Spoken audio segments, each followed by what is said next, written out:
الحمد لله رب العالمين نحمده ونستعينه ونستغفره ونتوب إليه ونعوذ بالله من شرور أنفسنا ومن سيئات أعمالنا من يهده الله فلا مضل له ومن يضلل فلا هادي له أشهد أن لا إله إلا الله وحده لا شريك له وأشهد أن محمدا عبده ورسوله أرسله بالهدى ودين الحق ليظهره على الدين كله ولو كره المشركون اللهم صل على محمد وعلى آل محمد كما صليت على إبراهيم وعلى آل إبراهيم إنك حميد مجيد اللهم بارك على محمد وعلى آل محمد كما باركت على إبراهيم وعلى آل إبراهيم إنك حميد مجيد أما بعد فإن خير الكلام كلام الله وخير السنن سنن محمد صلى الله عليه وسلم وشر الأمور محدثاتها وكل محدثة بدعة وكل بدعة ضلالة وكل ضلالة في النار أعوذ بالله من الشيطان الرجيم بسم الله الرحمن الرحيم يا أيها الناس اتقوا ربكم الذي خلقكم من نفس واحدة وخلق منها زوجها وبث منهما رجالا كثيرا ونساء واتقوا الله الذي تساءلون به والأرحام إن الله كان عليكم رقيبا يا أيها الذين آمنوا اتقوا الله وقولوا قولا سديدا يصلح لكم أعمالكم ويغفر لكم ذنوبكم ومن يطع الله ورسوله فقد فاز فوزا عظيما أعوذ بالله من الشيطان الرجيم قل إنما أنا بشر مثلكم يوحى إلي أنما إلهكم إله واحد فمن كان يرجو لقاء ربه فليعمل عملا صالحا ولا يشرك بعبادة ربه أحدا ബഹുമാന്യരായ സത്യവിശ്വാസികളെ സഹോദരങ്ങളെ, അല്ലാഹുവിൻ്റെ നിയമനിർദ്ദേശങ്ങളും പ്രവാചകൻ മുഹമ്മദ് മുസ്തഫ സല്ലല്ലാഹു അലൈഹി വസല്ലമയുടെ തിരുചര്യയും ജീവിതത്തിൻ്റെ മുഴുവൻ മേഖലകളിലും കഴിവിൻ്റെ പരമാവധി പകർത്താൻ പരിശ്രമിക്കണമേ എന്ന് എന്നെയും നിങ്ങളെയും ഓർമ്മപ്പെടുത്തുന്നു അഥവാ വസിയത്ത് ചെയ്യുന്നു. അല്ലാഹു നമ്മെ അനുഗ്രഹിക്കുമാറാകട്ടെ. സത്യവിശ്വാസികളെ, നമ്മളെല്ലാവരും ആഗ്രഹിക്കുന്നത് നാളെ പരലോകത്ത് നമ്മെ സൃഷ്ടിച്ച, നമ്മെ പരിപാലിക്കുന്ന റഹ്മുറാഹിമീനായ അല്ലാഹുവിനെ കണ്ടുമുട്ടണം എന്ന് ആഗ്രഹിക്കുന്നവരാണ്, പ്രതീക്ഷിക്കുന്നവരാണ്. അതിനുവേണ്ടി പരമാവധി പണിയെടുക്കുന്ന ആരാധനാ കർമ്മങ്ങൾ ചെയ്യുന്നവരുമാണ് നമ്മളെല്ലാവരും. നമ്മൾ ഇന്ന് പാരായണം ചെയ്ത വിശുദ്ധ ഖുർആനിലെ 18ാമത്തെ സൂറത്ത് അൽ-കഹ്ഫ്, അതിൽ 110 ആയത്തുകളാണുള്ളത്. അതിൽ അവസാനത്തെ ആയത്തിൽ അല്ലാഹു സുബ്ഹാനഹു വ തആല നമ്മെ പഠിപ്പിക്കുന്നത്, ആരെങ്കിലും എന്നെ കണ്ടുമുട്ടണം എന്ന് ആഗ്രഹിക്കുന്നുവെങ്കിൽ നിങ്ങൾ ഇന്നത് ചെയ്യണം എന്നതാണ്. ആ ആയത്തിലൂടെ 110ാമത്തെ ആയത്തിലൂടെ അല്ലാഹു സുബ്ഹാനഹു വ തആല നമ്മെ പഠിപ്പിക്കുന്നത്. ആ ആയത്തിൽ പ്രകാരമാണ് ഖുൽ ഇന്നമാ അന ബശറുൻ മിസ്ലുക്കും, പ്രവാചകനെ പറയുക, ഇന്നമാ അന ബശറുൻ മിസ്ലുക്കും, ഞാൻ നിങ്ങളെപ്പോലെ ഒരു മനുഷ്യനാണ്. ഞാൻ നമ്മെ പോലെയുള്ള ഒരു സാധാരണ മനുഷ്യനാണ്? ഒരിക്കലുമല്ല. പ്രവാചകൻ സല്ലല്ലാഹു അലൈഹി വസല്ലമക്ക് ഒരുപാട് മഹത്വവും ശ്രേഷ്ഠതയും ഫദലും എല്ലാം ഉണ്ട്. അതേപോലെ തന്നെ നബിയാക്കന്മാരിലും മുസ്ലിങ്ങളിലും ഒക്കെ ഏറ്റവും ശ്രേഷ്ഠരാണ് മഹാനായ മുഹമ്മദ് മുസ്തഫ സല്ലല്ലാഹു അലൈഹി വസല്ലം. പക്ഷേ മനുഷ്യൻ എന്ന നിലയ്ക്ക് നമ്മെ പോലെയുള്ള ഒരു മനുഷ്യനാണ്. എന്നാലോ യൂഹ ഇലയ്യ, എനിക്ക് അല്ലാഹുവിന്റെ വഹി, ദിവ്യ സന്ദേശം ലഭിക്കുന്നുണ്ട്. അന്നമാ ഇലാഹുക്കും ഇലാഹു വാഹിദ്, ഞാനാണ് നിങ്ങളുടെ, അല്ലാഹു സുബ്ഹാനഹു വ തആലയാണ് സൃഷ്ടികളെല്ലാം ആയ മുഴുവൻ വസ്തുക്കളുടെയും സൃഷ്ടികളെയും ഒക്കെ ആരാധ്യൻ ഞാനാണ് എന്ന് അല്ലാഹു പ്രവാചകൻ സ്വല്ലല്ലാഹു അലൈഹി വസല്ലം വഹി നൽകിയിട്ടുണ്ട്. എന്നിട്ട് പറയണം ഫമൻ കാന യർജു ലിഖാഅ റബ്ബിഹി, നിങ്ങളിൽ ആരാണോ തന്റെ രക്ഷിതാവിനെ കണ്ടുമുട്ടണമെന്ന് ആഗ്രഹിക്കുന്നത് ഫൽയഅമൽ അമലൻ സ്വാലിഹാ, അവൻ സൽക്കർമ്മങ്ങൾ പ്രവർത്തിക്കട്ടെ.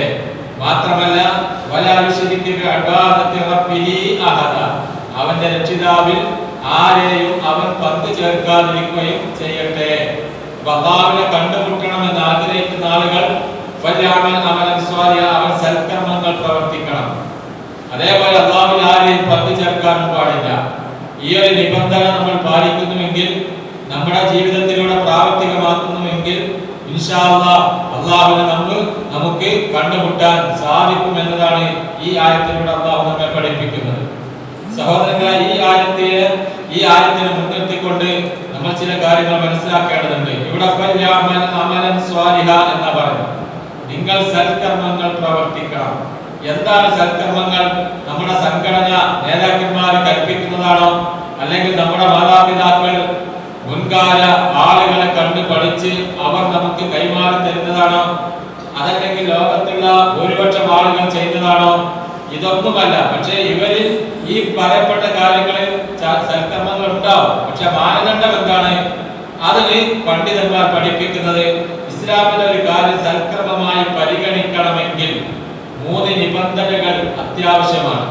3 നിബന്ധനകൾക്ക് വിധേയമായ കർമ്മങ്ങൾക്ക് മാത്രമേ നാളെ പരലോകത്ത് പ്രതിഫലം ലഭിക്കുകയുള്ളൂ, അല്ലാഹു നമ്മളിൽ നിന്ന് സ്വീകരിക്കുകയുള്ളൂ.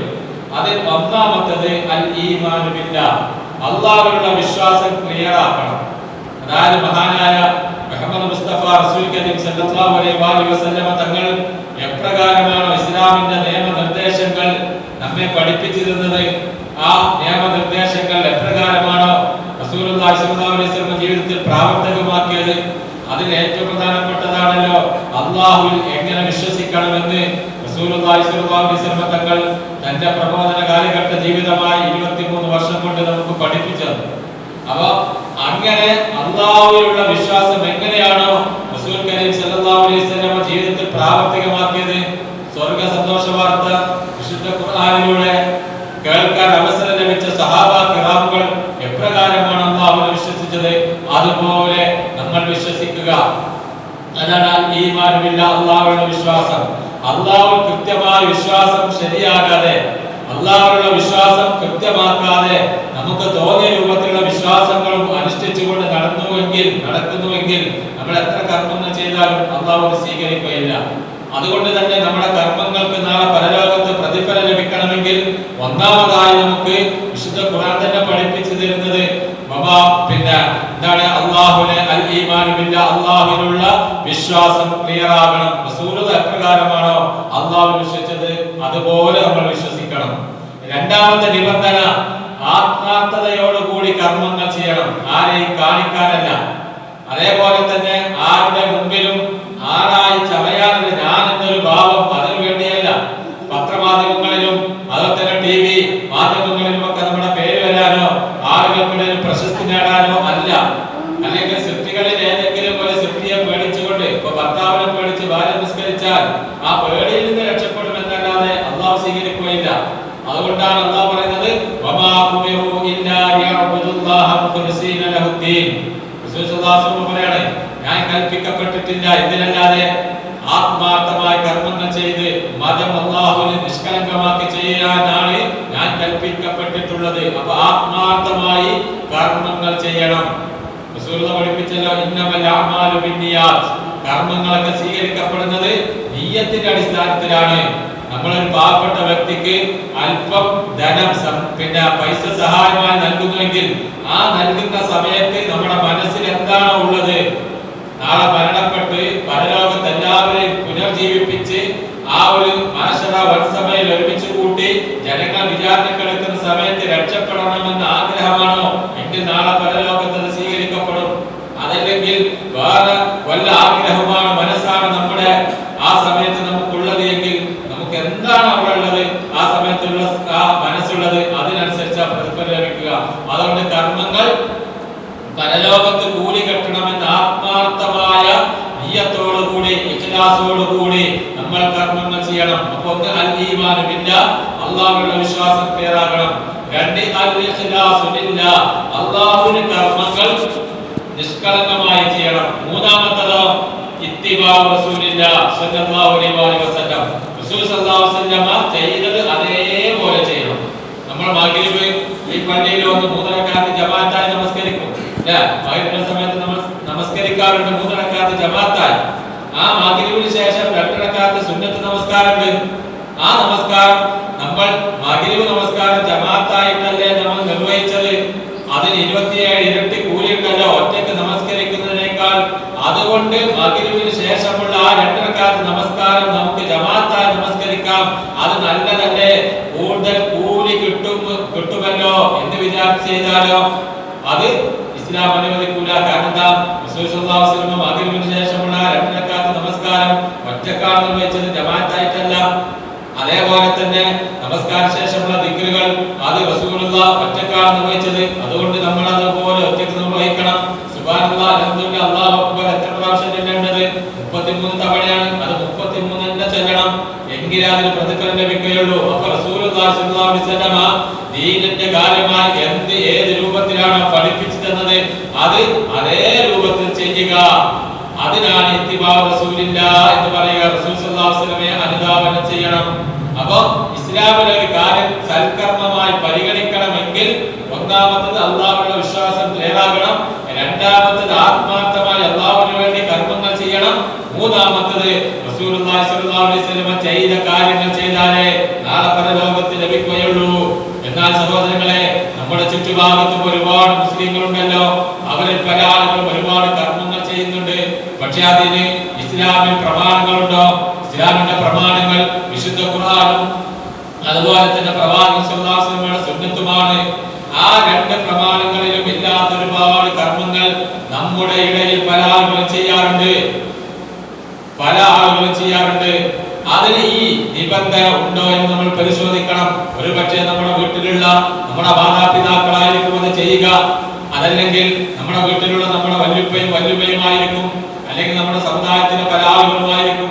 ആ സന്ദർഭത്തിൽ നമ്മൾ ആ കർമ്മത്തെ മുൻനിർത്തി ഈ 3 നിബന്ധനകൾക്കും വിധേയമായ കാര്യമാണോ ആ കർമ്മം എന്ന് നമ്മൾ മനസ്സിലാക്കുക. ആണ് എങ്കിൽ നമുക്കത് സ്വീകരിക്കാം, അത് ചെയ്യാം. അല്ല എങ്കിലോ നമ്മൾ അത് ചെയ്യേണ്ടതില്ല. അത് ചെയ്യാൻ നമ്മൾ ബാധ്യസ്ഥരുമല്ല.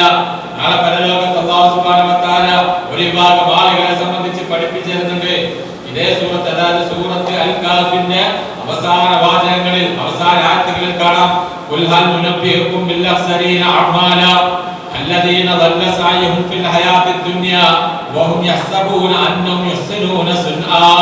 പ്രവാചകരെ, ഞാൻ താങ്കൾക്ക് ചില ആളുകളെ സംബന്ധിച്ച് അറിയിച്ചു തരട്ടെയോ? എന്താണ് ആ ആളുകളുടെ അവസ്ഥ? അവരുടെ കർമ്മങ്ങളൊക്കെ നഷ്ടത്തിലായി പോകും, അവരുടെ കർമ്മങ്ങൾക്ക് പ്രതിഫലം ലഭിക്കുകയില്ല. അല്ലദീന ضل سعيهم في الحياة الدنيا, അവർ ഈ ഐഹികമായ ജീവിതകാലത്ത് ചെയ്ത കർമ്മങ്ങൾ, ആ പരിശ്രമങ്ങൾ അത് പാഴായി പോകും, അതിന് പ്രതിഫലം ലഭിക്കുകയില്ല. വഹും, അവരാകട്ടെ യഹ്സബൂന, അവർ വിചാരിക്കുന്നത് അന്നഹും യുഹ്സിനൂന സുൻആ, സൽക്കർമ്മങ്ങളാണ് അവർ ചെയ്യുന്നത് എന്ന് വിചാരിച്ചിട്ടാണ് അവർ ചെയ്യുന്നത്. പക്ഷേ അത് പ്രവാചകൻ സല്ലല്ലാഹു അലൈഹി വസല്ലമയുടെ മാതൃകയില്ല. അല്ലാഹുവിന്റെ പ്രവാചകനോ അത് നിർദ്ദേശിച്ചിട്ടില്ല. അതുകൊണ്ട് നമ്മൾ ചെയ്യാൻ പാടില്ല. അതുകൊണ്ട് ഞാൻ എന്റെ നാട്ടിൽ അതുണ്ടായി എന്ന് പറഞ്ഞിട്ട് അതുകൊണ്ടാണ് ഞാനത് ചെയ്തത് എന്ന് പറഞ്ഞാൽ എന്ത് ചെയ്യില്ല?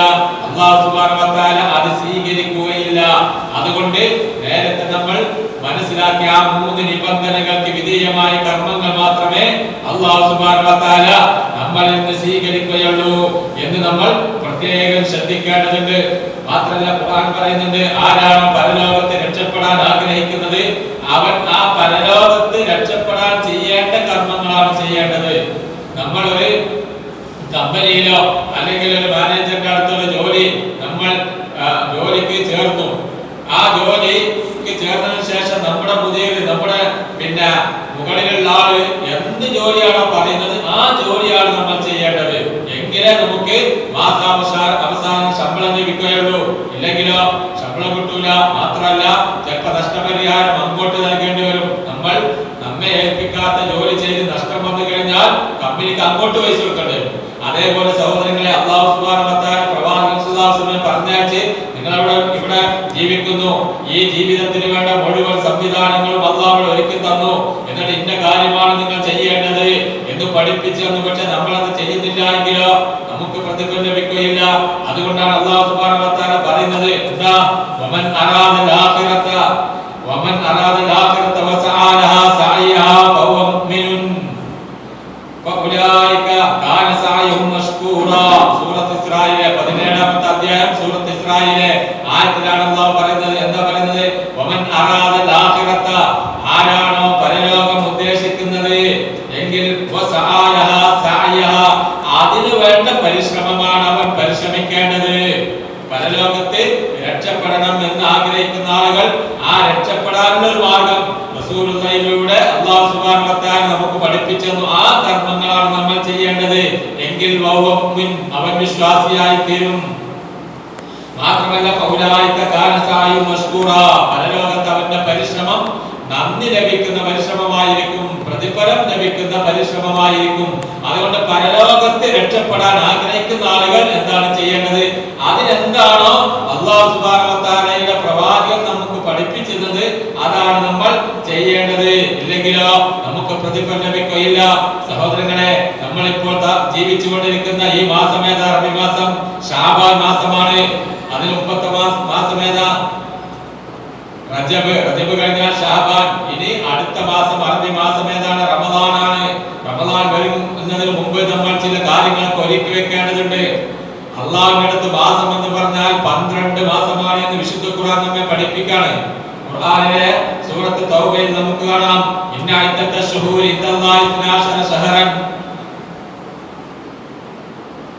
ഫീ കിതാബില്ലാഹി യൗമ ഖലഖസ് സമാവാതി വൽ അർദ് മിൻഹാ അർബഅത്തുൻ ഹുറും ഇന്ന ഇദ്ദത്ത ശുഹൂരി ഇൻദല്ലാഹി 12 ശഹറൻ. അല്ലാഹുവിന്റെ അടുത്ത് മാസം എന്ന് പറഞ്ഞാൽ 12 മാസമാകുന്നു. അതിന്റെ കണക്കെത്രയാണ്? 12 ആകുന്നു. ഫീ കിതാബില്ലാഹി, അല്ലാഹുവിന്റെ ഗ്രന്ഥത്തിൽ.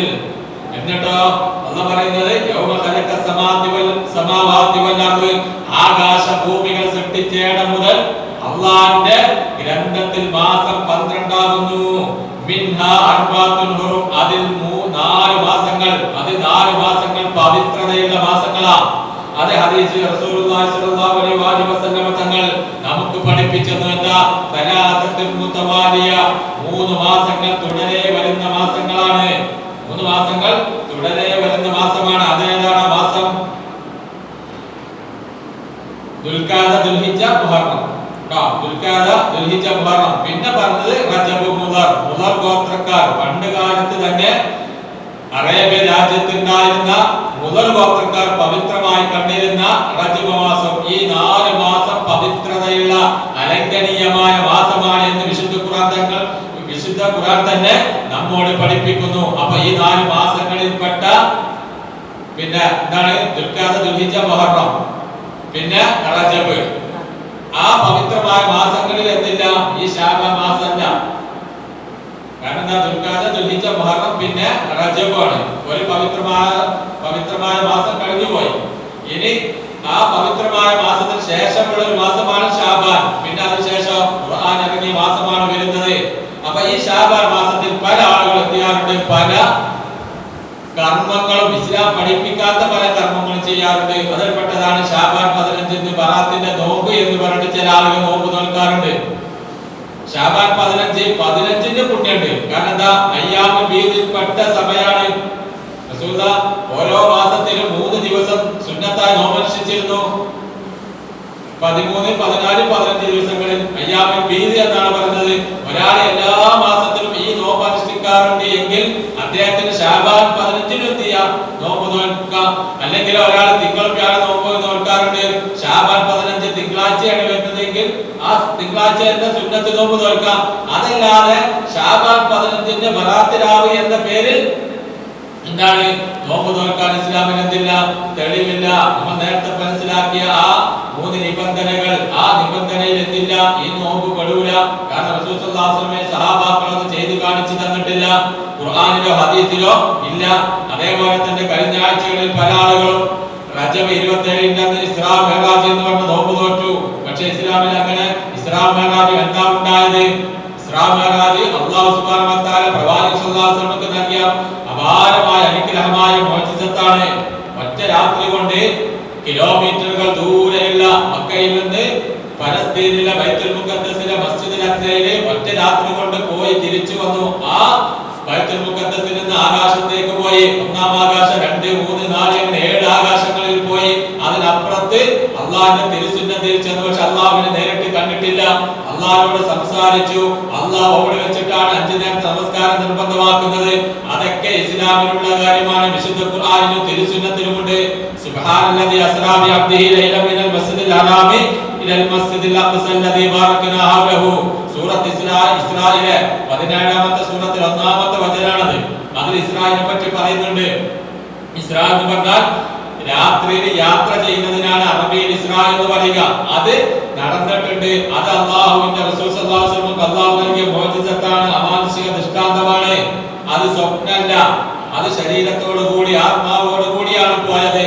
ഖുറാഖി എന്ന ഒട്ടകപ്പുറത്ത് കോവർ കഴുതയേക്കാൾ ചെറുതും നാട്ടിലെ കഴുതയേക്കാൾ വലുതുമായ പ്രത്യേകതരം ഒരു വാഹനം, ഒരു മൃഗത്തെ അല്ലാഹു അവിടെ ഉണ്ടാക്കി. ജിബ്രീൽ അലൈഹിസ്സലാത്തു വസ്സലാമിന്റെ ഗൈഡോട് കൂടിയാണ് മസ്ജിദുൽ ഹറാമിൽ നിന്ന് ബൈത്തുൽ മുഖദ്ദസിലേക്ക് പോയത്. അവിടെ നിന്ന് 7 ആകാശത്തേക്കും ജിബ്രീൽ അലൈഹിസ്സലാത്തു വസ്സലാമിന്റെ പിന്നിലാണ് ആര് പോയത്? റസൂലുള്ളാഹി സ്വല്ലല്ലാഹു അലൈഹി വസല്ലം. അവിടെ നിന്ന് റസൂൽ സ്വല്ലല്ലാഹു അലൈഹി വസല്ലം ഒറ്റയ്ക്ക് പോയി അല്ലാഹുവോട് നേരിട്ട് സംസാരിച്ചു. 5 നേരത്തെ നമസ്കാരം ഫർളാക്കി തിരിച്ചു പോന്നു. അത് ഈ റജബ് 27 എന്ന് എവിടെയും ഹദീസുകളിലോ ഖുർആനിലോ ഒരു തെളിവുമില്ല. അന്ന് പ്രത്യേക നോമ്പുണ്ടോ? ഒരു നോമ്പുമില്ല. റസൂൽ സ്വല്ലല്ലാഹു അലൈഹി വസല്ലം തങ്ങൾ പഠിപ്പിച്ചിട്ടില്ല. അതേപോലെ തന്നെ ചില ആളുകൾ 96 നോമ്പ് നോൽക്കാറുണ്ട്. നമ്മുടെ ചുറ്റുഭാഗത്തും പല ആളുകളും വല്യപ്പന്മാരും അവരോടൊക്കെ ചോദിച്ചാൽ എന്ത് ചോദിച്ചാലും നോമ്പാണ്. എന്താ നോമ്പ്? അവർ 96 നോമ്പ് നോൽക്കുന്ന ഒരു സമ്പ്രദായം അത് ഇസ്ലാമിലില്ല. ഏതൊക്കെയാണ്? റജബ് 30, ശഅബാൻ 30, റമദാൻ 30 വരൂല, എന്നാലും കൂട്ടം 30. പിന്നെ ശവ്വാലിലെ 6 നോമ്പ്, അങ്ങനെ 36 നോമ്പ് ഇസ്ലാം പഠിപ്പിച്ചിട്ടില്ല. റസൂൽ സല്ലല്ലാഹു അലൈഹി വസല്ലം ഒരു മാസം മുഴുവൻ നോമ്പനുഷ്ഠിച്ചത് ഏത് നോമ്പ് മാത്രം? ഏത് മാസം മാത്രമാണ്? റമദാൻ മാത്രമാണ് മാസം മുഴുവനായി റസൂൽ സല്ലല്ലാഹു അലൈഹി വസല്ലം നോമ്പ് നോറ്റത്. എന്നാൽ ഏറ്റവും കൂടുതൽ നോമ്പ് അനുഷ്ഠിച്ചിരുന്ന മാസം ഏതാ? ശഅബാൻ മാസമാണ്. കാരണം എന്താ? ശഅബാനിന് ശേഷം വരുന്നത് റമദാനാണ്. അതുകൊണ്ട് റമദാനിനെ വളരെ സന്തോഷത്തോടു കൂടി, ആവേശത്തോടു കൂടി, ഉത്സാഹത്തോടു കൂടി സ്വീകരിക്കാൻ വേണ്ടി ഒരു വാമപ്പാകുക എന്ന് പറയുന്നത് പോലെ റസൂൽ എന്ത് ചെയ്തിരുന്നു? ശഅബാൻ മാസത്തിൽ കൂടുതൽ നോമ്പ് അനുഷ്ഠിച്ചിരുന്നു. പക്ഷെ ശഅബാൻ ഫുള്ള് നോറ്റിട്ടുണ്ടോ? ഇല്ല. മഹദിയായ ആയിഷ റളിയല്ലാഹു തആലയാണല്ലോ കൂടെ ജീവിച്ചത്. പ്രവാചകന്റെ ഭക്തിയാണല്ലോ നമുക്കൊക്കെ ഒരുപാട് ഹദീസ് എത്തിച്ചു തന്നതും ഈ മഹദിയാണ്. നമ്മുടെ ഉമ്മയായ ആയിഷ റളിയല്ലാഹു തആല പറയാണ്, കാന റസൂലുള്ളാഹി സ്വല്ലല്ലാഹു അലൈഹി വസല്ലം യസൂമു ഹത്താ നഖൂലു ലാ യഫ്തിർ. റസൂൽ സ്വല്ലല്ലാഹു അലൈഹി വസല്ലം അധികമായി നോമ്പ് നോൽക്കാറുണ്ട്. ഒരിക്കലും നോമ്പ് ഒഴിവാക്കാറില്ല എന്നുള്ള രൂപത്തിൽ. വയഫ്തിർ ഹത്താ നഖൂലു ലാ യസൂമു. അതേപോലെ തന്നെ ചിലപ്പോൾ നോമ്പന്നെ നോൽക്കൂല എന്ന് പറഞ്ഞാൽ സുന്നത്തൊന്നും ചിലപ്പോൾ നോമ്പ് നോൽക്കൂല. എന്താ റസൂൽ നോമ്പ് നോൽക്കുന്നില്ലേ എന്ന് പറയുമാറ്. അപ്പൊ നോൽക്കുമ്പോ കൂടുതൽ ചിലപ്പോൾ നോക്കും, ചിലപ്പോൾ നോൽക്കാതിരിക്കുകയും ചെയ്യും. എന്നിട്ട് പറയണം, ഫമാറായത്തു റസൂലുള്ളാഹി സ്വല്ലല്ലാഹു അലൈഹി വസല്ലം ഇസ്തഖ്ബല സിയാമ ശഹരിൻ. അല്ലാഹുവിന്റെ റസൂൽ സ്വല്ലല്ലാഹു അലൈഹി വസല്ലം ഒരു മാസം മുഴുവൻ നോമ്പ് നോൽപ്പിച്ചത് ഞാൻ കണ്ടിട്ടില്ല. ഇല്ലാ റമദാനിലല്ലാതെ. അപ്പൊ അല്ലാഹുവിനെ ഏറ്റവും കൂടുതൽ ആരാധിച്ചതും ഏറ്റവും കൂടുതൽ മനസ്സിലാക്കിയതും അല്ലാഹുവിലേക്ക് ഏറ്റവും കൂടുതൽ അടുത്തതുമാരാ ആ റസൂലുള്ളാഹി സ്വല്ലല്ലാഹു അലൈഹി വസല്ലമയാണ്. ആ റസൂൽ സ്വല്ലല്ലാഹു അലൈഹി വസല്ലം ചെയ്തിട്ടില്ല. ഒരു മാസം മുഴുവൻ നോമ്പ് റമദാനിലല്ലാതെ മറ്റൊരു മാസത്തിൽ നോമ്പ് അനുഷ്ഠിച്ചിട്ടില്ല. ധാര പറയുന്നത് സ്വർഗ സന്തോഷ വാർത്ത അറിയിക്കപ്പെട്ട മഹദിയായ ആയിഷ റളിയല്ലാഹു തആല പ്രവാചകന്റെ കൂടെ ജീവിച്ച ആയിഷ റളിയല്ലാഹു തആലയാണ് പറയുന്നത്. അതേപോലെ തന്നെ ഉമാറായത്തു അക്സറ സിയാമിഹി ഫീ ശഅബാൻ. അതേപോലെ തന്നെ ഒരു മാസത്തിൽ ഏറ്റവും കൂടുതൽ നോമ്പ് അനുഷ്ഠിച്ചിരുന്നത് ശഅബാൻ മാസത്തിലുമാണ്. അപ്പൊ നമുക്ക് ഇതിൽ നിന്നും എന്ത് മനസ്സിലായി? ആ 96 നോമ്പ് എന്നത് ഇസ്ലാമികമല്ല എന്ന് മനസ്സിലായി. കാരണം എന്താ? റസൂൽ സല്ലല്ലാഹു അലൈഹി വസല്ലം ചെയ്തിട്ടില്ല. ചെയ്തിരുന്നു എങ്കിൽ മഹദിയായ ആയിഷ റളിയല്ലാഹു തആല ഇങ്ങനെ പറയോ? ഇങ്ങനെ പറയില്ല. എന്താ പറയാ? റസൂൽ 3 മാസം തുടർച്ചയായി നോമ്പ് നോറ്റു എന്ന ഹദീസേ വരുള്ളൂ. പക്ഷെ അങ്ങനെ ഹദീസ് വന്നിട്ടുണ്ടോ? ഒരിക്കലും വന്നിട്ടില്ല. പിന്നെ എന്താ വന്നത്? റസൂൽ ഒരു മാസം മുഴുവനും നോമ്പ് അനുഷ്ഠിച്ചത് റമദാനിലാണ്. മറ്റൊരു മാസത്തിലും അങ്ങനെ മുഴുവനായി ഒരു മാസം മുഴുവനായി നോമ്പ് അനുഷ്ഠിക്കുന്നത് ഞാൻ കണ്ടിട്ടില്ല എന്ന് ആയിഷ റളിയല്ലാഹു തആല നമ്മെ പഠിപ്പിക്കുന്നു. അതേപോലെ തന്നെ മറ്റൊരു ഹദീസിൽ കാണാം, അന്നായിഷ റളിയല്ലാഹു അൻഹാ ഖാലത് ലം യകുൻ റസൂലുള്ളാഹി സ്വല്ലല്ലാഹു അലൈഹി വസല്ലം യസൂമു ഫിശ്ശഹരി മിനസ്സനതി അക്സറ സിയാമു മിന്നു ഫി ശഅബാൻ. ഒരു വർഷത്തിൽ അല്ലാഹു റസൂൽ സ്വല്ലല്ലാഹു അലൈഹി വസല്ലം ഏറ്റവും കൂടുതൽ, അതായത് ഫുള്ളല്ല, എന്നാൽ ഏറ്റവും കൂടുതൽ നോമ്പനുഷ്ഠിച്ചത് ശഅബാനിലായിരുന്നു. വകാന യഖൂലു, എന്നിട്ട് അവിടുന്ന് ഇങ്ങനെ പറയും, എന്ത്? ഖുദൂ മിനൽ അഅമാലി മാ തുതീഖൂന, നിങ്ങൾക്ക് ചെയ്യാൻ കഴിയുന്ന കർമ്മങ്ങൾ നിങ്ങൾ സ്വീകരിക്കുക എന്ന് പറഞ്ഞാൽ ഫർദ് എനിക്ക് ചെയ്യാൻ കഴിയില്ല എന്ന് പറഞ്ഞിട്ട് ഒഴിവാക്കാനാണോ? അതല്ല, ഫർദ് എന്തായാലും നമ്മൾ ചെയ്യണം. എന്നാൽ സുന്നത്തില് നമുക്ക് പതിവായി ചെയ്യാൻ കഴിയുന്ന കർമ്മങ്ങൾ നമ്മൾ സ്വീകരിക്കുക. എന്നിട്ട് പറയാം, ഫഇന്നല്ലാഹ ല യമല്ല ഹത്താ തമല്ലു, നിങ്ങൾക്ക് മടുപ്പ് വരാത്തത് വരെ അള്ളാഹുവിന് മടുപ്പ് വരില്ല എന്ന് പറഞ്ഞാൽ അള്ളാഹു ഇഷ്ടപ്പെടുന്നത് നിങ്ങൾക്ക് കഴിയുന്നത് സ്വീകരിക്കുക. അതല്ലാതെ ഒരു ദിവസം കൂടുതൽ നിസ്കരിച്ചാല് പിന്നെ ഒരു മാസം കൂടുതൽ നോറ്റു, പിന്നെ ഒരു മാസം അടുത്ത മാസം ഒന്നും നോക്കുന്നില്ല, ഒരു സുന്നത്തുമില്ല, അങ്ങനെയല്ല. നേരെ ചെയ്യുന്നത് പരിപൂർണമായി അതേപോലെ തന്നെ പതിവായി ചെയ്യാൻ നമ്മൾ പരിശ്രമിക്കുക. എന്നിട്ട് പറയണേ, വക്കാന യഖൂലു, അല്ലാഹു റസൂൽ പറയാറുണ്ട്, അഹബ്ബുൽ അമലി ഇലല്ലാഹി മാ ദാവമ അലൈഹി സ്വാഹിബഹു വഇൻ ഖല്ല, അല്ലാഹുവിന് ഏറ്റവും ഇഷ്ടമുള്ളത് പതിവായി ചെയ്യുന്നതാണ്, അത് കുറച്ചാണെങ്കിലും ശരി. ഇപ്പൊ നമ്മൾ എന്താ നവാഫിൽ സുന്നത്ത് 12 റക്അത്ത് നവാഫിൽ സുന്നത്ത് ഒരു ദിവസം, അത് സുബഹിന് മുമ്പ് 2, ദുഹറിന് മുമ്പ് 4, ദുഹറിന് ശേഷം 2, മഗ്രിബിന് ശേഷം 2, ഇശാക്ക് ശേഷം 2, 6 × 2 12 റക്അത്ത്. അത് കൃത്യമായി നിസ്കരിച്ചാൽ ബനല്ലാഹു ലഹു ബൈതൻ ഫിൽ ജന്ന, അല്ലാഹു സുബ്ഹാനഹു വ തആല അവന്റെ സ്വർഗ്ഗത്തിൽ ഒരു വീട് നിർമ്മിച്ചു കൊടുക്കുന്ന. അത് നമ്മൾ ചെയ്യുന്നുണ്ട്, അത് പതിവായി ചെയ്യാം. വലിയ റവാത്തിബ് സുന്നത്തും അസന്നൊക്കെ വേണമെങ്കിൽ 4 റക്അത്ത് നിസ്കരിക്കാം. അതേപോലെ തന്നെ മഗ്രിബിന് 2 റക്അത്ത് വേണമെങ്കിൽ നിസ്കരിക്കാം മഗ്രിബിന് മുമ്പ്. അതേപോലെ തന്നെ നമുക്ക് വിത്റും ഖിയാമുൽ ലൈലൊക്കെ നിസ്കരിക്കാം. ഒരാൾ അതൊക്കെ ഒരു ദിവസം നിസ്കരിച്ചു, പിന്നെ ഒരു മാസത്തിൽ ഒരു സുന്നത്തില്ല, അത് അല്ലാഹുവിന് ഇഷ്ടമല്ല. ചില ആളുകൾ എന്ത് ചെയ്യും, ഒരു ദിവസം അല്ലെങ്കിൽ 2 ദിവസമൊക്കെ തുടർച്ചയായിട്ട് ഖുർആൻ ഓതി തീർക്കും, പിന്നെ ഒരു മാസത്തിൽ ഖുർആൻ തന്നെ നോക്കൂല. അപ്പൊ ഈ റമദാൻ നമ്മളൊക്കെ ഖുർആൻ ഓതും, അത് കഴിഞ്ഞാലോ പിന്നെ അടുത്ത റമദാൻ നമ്മൾ നോക്കുള്ളൂ. അങ്ങനെയല്ല, നേരെ നമ്മൾ എല്ലാ ദിവസവും മഗ്രിബിന് ശേഷം ഒരു 2 പേര് ഖുർആൻ ഓതുക, സുബഹിക്ക് ശേഷം ഒരു ജുസ് ഓതുക, അല്ലെങ്കിൽ 2 പേര് ഓതുക, അത് പതിവായി ചെയ്യുക. അങ്ങനെ പതിവായി ചെയ്താലുള്ള ഗുണം എന്താണെന്നറിയോ? നമുക്കൊരു ദിവസം ചെയ്യാൻ കഴിഞ്ഞിട്ടില്ലെങ്കിലും നമ്മൾ ചെയ്തതുപോലെ രേഖപ്പെടുത്തും. ഇപ്പൊ നമ്മൾ എന്ത് ചെയ്തു, ഒരു 19 വയസ്സ് വരെ അല്ലെങ്കിൽ ഒരു നമ്മളെ യുവത്വമൊക്കെ ഉണ്ടാകുന്ന സമയത്ത് കൃത്യമായിട്ട് നമ്മൾ പള്ളിയിൽ വന്നു, പിന്നെ ഒരു ബൈക്ക് ആക്സിഡന്റ് ആയി നമ്മൾ കിടപ്പിലായി വർഷങ്ങളോളം കടന്നു. എന്നാലും നമ്മൾ ആ ചെറുപ്പത്തിൽ നമുക്ക് കഴിയുന്ന സമയത്ത് പള്ളിയിൽ വന്ന ആ ഒരു കാര്യം കൊണ്ട് തന്നെ നമ്മൾ എത്ര കൊല്ലം കടന്ന് പിന്നെ മരിച്ചാലും ആ കടന്ന ആ സമയം അത്രയും നമ്മൾ പള്ളിയിൽ വന്ന് ജമാഅത്തായി നമസ്കരിച്ച കൂലി നമുക്ക് കിട്ടും. നേരെ വെച്ചാൽ അപ്പോഴും ഇപ്പോഴൊക്കെ വരികയാണെങ്കിൽ ഒഴിവുണ്ടാകുമ്പോൾ വരികയാണെങ്കിൽ നമുക്ക് ആ കൂലി കിട്ടൂല. ഇപ്പൊ നമ്മൾ കൊറോണ സമയത്ത് പള്ളിയിലൊന്നും പോയില്ല, അതുവരെ പള്ളിയിൽ കൃത്യമായിട്ട് 5 നേരത്തിന് വന്ന ആളുകൾക്ക് ആ കൊറോണ എത്ര മാസമാണ് നീണ്ടു നിന്നത്, പള്ളി അടച്ചിട്ടത്, അത്രയും ദിവസം ജമാഅത്തിൽ വന്ന് നമസ്കരിച്ചാൽ 27 ഇരട്ടി കൂലി കിട്ടും. അതാണ് ഇസ്ലാമിന്റെ പ്രത്യേകത. അതുകൊണ്ട് ചെയ്യുന്ന കർമ്മങ്ങൾ അത് ഇസ്ലാമികമാണോ എന്ന് പഠിക്കുക, മനസ്സിലാക്കുക. നേരത്തെ നമ്മൾ മനസ്സിലാക്കിയ ആ 3 നിബന്ധനകൾ ഉണ്ടല്ലോ, ആ നിബന്ധനകൾ ഉണ്ടോ എന്ന് പരിശോധിച്ച് ഉറപ്പുവരുത്തിയിട്ട് നമ്മൾ എന്ത് കർമ്മങ്ങൾ ചെയ്യുക. അതുപോലെ തന്നെ സുന്നത്തായ കർമ്മങ്ങളൊക്കെ ചെയ്യുന്നത് പതിവായി ചെയ്യാൻ പരിശ്രമിക്കുക. എങ്കിൽ നാളെ പരലോകത്ത് അല്ലാഹുവിന്റെ രക്ഷ നമുക്ക് ലഭിക്കും. അങ്ങനെ രക്ഷപ്പെടുന്ന ആളുകളുടെ കൂട്ടത്തിൽ നമ്മെ എല്ലാവരെയും ഉൾപ്പെടുത്തി അനുഗ്രഹിക്കുമാറാകട്ടെ.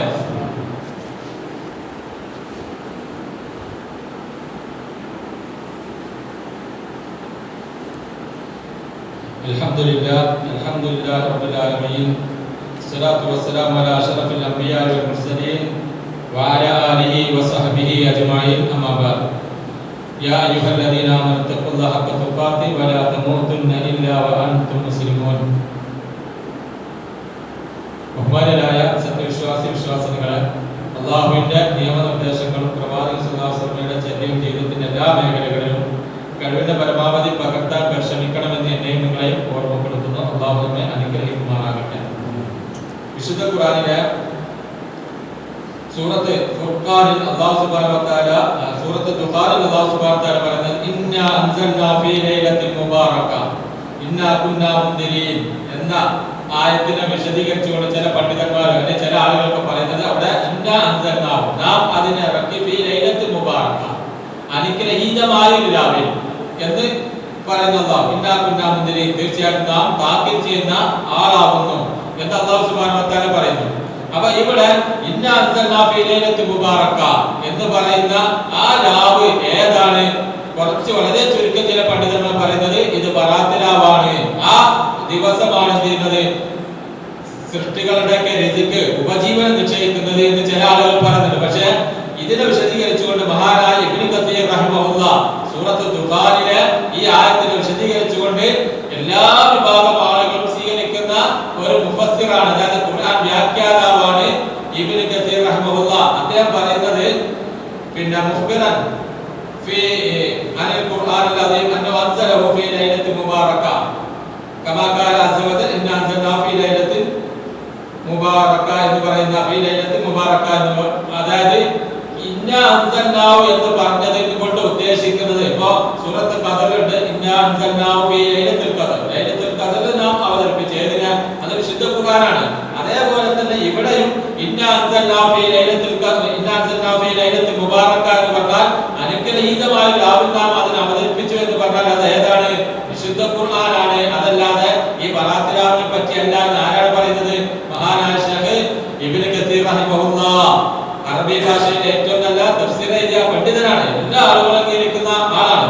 അദ്ദേഹം പറയുന്നത് ഇന്നാ അൻസൽനാ ഫീ ലൈലത്തിൻ മുബാറക എന്നതുകൊണ്ട് ഉദ്ദേശിക്കുന്നത് എന്താണ്, അത് വിശുദ്ധ ഖുർആൻ ഇറങ്ങിയ ദിവസമാണ്.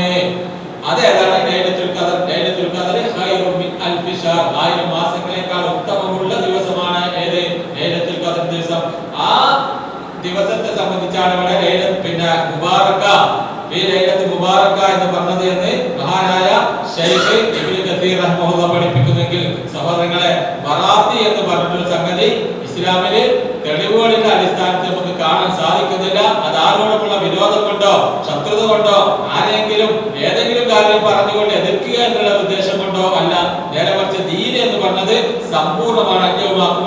ദീനക്കും എന്ന് പറഞ്ഞല്ലോ, അത് സമ്പൂർണ്ണമാണ്. അതിലേക്കൊന്നും കൂട്ടിച്ചേർക്കാൻ പാടില്ല, അതിലൊന്നും വെട്ടി മാറ്റാനും പാടില്ല. അത് സമ്പൂർണ്ണമാണ്, നിറഞ്ഞു നിൽക്കുന്ന ശുദ്ധമായ വെള്ളമുള്ള നിറഞ്ഞു നിൽക്കുന്ന ഒരു ഗ്ലാസ് പോലെയാണ് ഇസ്ലാം. അത് പരിശുദ്ധമാണ്, പരിപൂർണമാണ്. അതിലേക്ക് നമ്മുടെ വക എന്തെങ്കിലും കൂട്ടിച്ചേർത്താൽ അതിലുള്ളത് പലതും എന്തെയും പുറത്തു പോകും. അപ്പൊ അതുകൊണ്ട് ഇസ്ലാമിൽ നമ്മളൊന്നും കൂട്ടിച്ചേർക്കാൻ പാടില്ല. നമ്മുടെ സമുദായത്തിൽ ഒരുപാട് ആളുകൾക്ക് തോന്നുന്നത് കൂട്ടിച്ചേർത്തിട്ടുണ്ട്, പലതും വിസ്മരിക്കപ്പെട്ടിട്ടുണ്ട്. മഗ്‌രിബിന്റെ മുമ്പൊന്നും പല ആളും ആരും ചെയ്യാറില്ല, നിസ്കരിക്കാറില്ല. ചില പള്ളികളിലൊക്കെ ചെന്നം ചെയ്തറിയാം, മഗ്‌രിബ് ആകുമ്പോൾ അപ്പൊ തന്നെ പിന്നെ ബാങ്ക് ഉടനത്ത് നിക്കാമത്ത് വിളിക്കാറുണ്ട്. നമുക്ക് എന്ത് ചെയ്യാന്നറിയാം, ബാങ്ക് കേട്ടാൽ 2 സുന്നത്തുണ്ട്, ഒന്നു കൊടുത്താൽ അതിനുശേഷം 2 സുന്നത്തുണ്ട്. പിന്നെ റസൂൽ സല്ലല്ലാഹു അലൈഹി വസല്ലം പറഞ്ഞത് പിന്നെ ആരെങ്കിലും ഉദ്ദേശിക്കുന്നുവെങ്കിൽ മഗ്‌രിബിന് മുമ്പ് ചൊല്ലി ഇസ്നത്തെ ഇറക്കാത്ത 2 നിസ്കരിക്കട്ടെ എന്നാണ്. മനസ്സിലായില്ല? അപ്പൊ ആ സുന്നത്തൊക്കെ ഉണ്ട്. അങ്ങനെയുള്ള സുന്നത്തുകളൊക്കെ ഒരുപാടുണ്ട്. നമുക്ക് ചെയ്യാൻ കഴിയാത്തത്ര സുന്നത്തുകളുണ്ട്. ആ സുന്നത്തുകളൊക്കെ പഠിച്ച് മനസ്സിലാക്കി നമ്മൾ നമ്മുടെ ജീവിതത്തിൽ പ്രാവർത്തികമാക്കുക. വിദഅത്ത് നമ്മൾ ചെയ്യാതിരിക്കാതെ എത്ര ആളുകൾ ചെയ്താലും എത്ര നല്ല ആളുകൾ പറഞ്ഞാലും ശരി, വിദഅത്താണെങ്കിൽ അത് നമ്മൾ ഒഴിവാക്കുക. കാരണം വിദഅത്ത് ചെയ്തിട്ട് നമ്മളിങ്ങനെ പ്രാർത്ഥിച്ച പ്രാർത്ഥന നമ്മൾ സ്വീകരിക്കൂല. ആ വിദഅത്ത് ഉപേക്ഷിക്കാതെ. അതുകൊണ്ട് വിദഅത്ത് എന്ന് പറയുന്ന ഒരു സുന്നത്ത് ചെയ്തിട്ടില്ലെങ്കിൽ വിഷയമല്ല, അതിന്റെ കൂലി നമുക്ക് കിട്ടൂല എന്നുള്ളൂ. പക്ഷെ വിദഅത്ത് ചെയ്താലോ നമ്മുടെ കർമ്മങ്ങൾ തന്നെ സ്വീകരിക്കൂല. അപ്പൊ അതുകൊണ്ട് വിദഅത്ത് എന്താണ്, സുന്നത്ത് എന്താണെന്ന് മനസ്സിലാക്കി കൃത്യമായി പഠിച്ച് ചെയ്യുന്നത് സുന്നത്താണോ എന്ന് മനസ്സിലാക്കി ചെയ്യുക. അങ്ങനെ പരലോകത്തെ രക്ഷപ്പെടുന്ന ആളുകളുടെ കൂട്ടത്തിൽ ഉൾപ്പെടാൻ പരിശ്രമിക്കുക. അല്ലാഹു സുബ്ഹാനഹു വ തആല നമുക്കതിന് തൗഫീഖ് നൽകി അനുഗ്രഹിക്കുമാറാകട്ടെ. അല്ലാഹുവേ, നിന്റെ ദീൻ കൃത്യമായി മനസ്സിലാക്കാനും പഠിക്കാനും ജീവിതത്തിൽ പ്രാവർത്തികമാക്കാനും ഞങ്ങൾക്ക് ഏവർക്കും നീ തൗഫീഖ് നൽകി അനുഗ്രഹിക്കണമേ. അല്ലാഹുവേ, ഞങ്ങളിൽ നിന്ന് വന്നുപോയ വീഴ്ചകളും ന്യൂനതകളും പാപങ്ങളും ഒക്കെ നീ പുറത്ത് മാപ്പാക്കി നൽകി അനുഗ്രഹിക്കണമേ. അല്ലാഹുവേ, ലോകത്തെ ഭീതിപ്പീരാഴ്ത്തി കടന്നു വന്ന COVID-19 എന്ന് പറയുന്ന മാരകമായ ആ മാറാവ്യാധിയിൽ നിന്ന് അല്ലാഹുവേ ഞങ്ങളെല്ലാവരെയും നീ രക്ഷപ്പെടുത്തി അനുഗ്രഹിക്കണമേ. അല്ലാഹുവേ, രോഗം കൊണ്ട് ബുദ്ധിമുട്ടി കഷ്ടപ്പെട്ട് ഹോസ്പിറ്റലുകളിൽ വീടുകളിൽ കഴിഞ്ഞുകൂടുന്ന ഒരുപാട് ആളുകളുണ്ട്. അവർക്ക് എത്രയും പെട്ടെന്ന് ശിഫ നൽകി അനുഗ്രഹിക്കണമേ. അങ്ങനെയുള്ള മാരകമായ രോഗങ്ങളിൽ നിന്ന് ഞങ്ങളുടെ കുടുംബങ്ങളെ നീ രക്ഷപ്പെടുത്തി അനുഗ്രഹിക്കണമേ. അല്ലാഹുവേ, ഈ ഇന്ത്യ രാജ്യത്ത് സമാധാനവും മതസൗഹാർദ്ദവും ഒക്കെ പൂത്തുലയുന്ന ഒരു കാലം ഉണ്ടായിരുന്നു. ആ കാലം ഇനി തിരിച്ചു വരാനുള്ള തൗഫീഖ് അല്ലാഹു ഞങ്ങൾക്ക് എല്ലാവർക്കും നൽകി അനുഗ്രഹിക്കണമേ.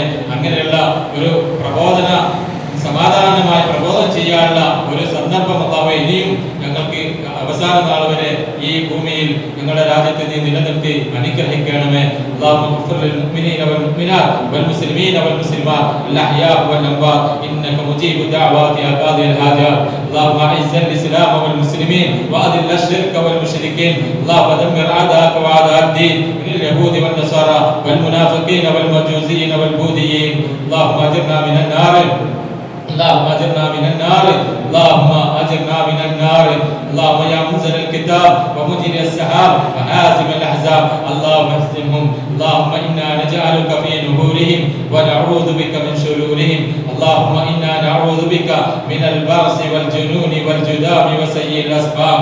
اللهم إنا نعوذ بك من البرص والجنون والجذام وسيء الأسقام. اللهم إنا نعوذ بك من البرص والجنون والجذام وسيء الأسقام. ربنا آتنا في الدنيا حسنة وفي الآخرة حسنة وقنا عذاب النار. سبحان ربك رب العزة عما يصفون وسلام على المرسلين والحمد لله رب العالمين.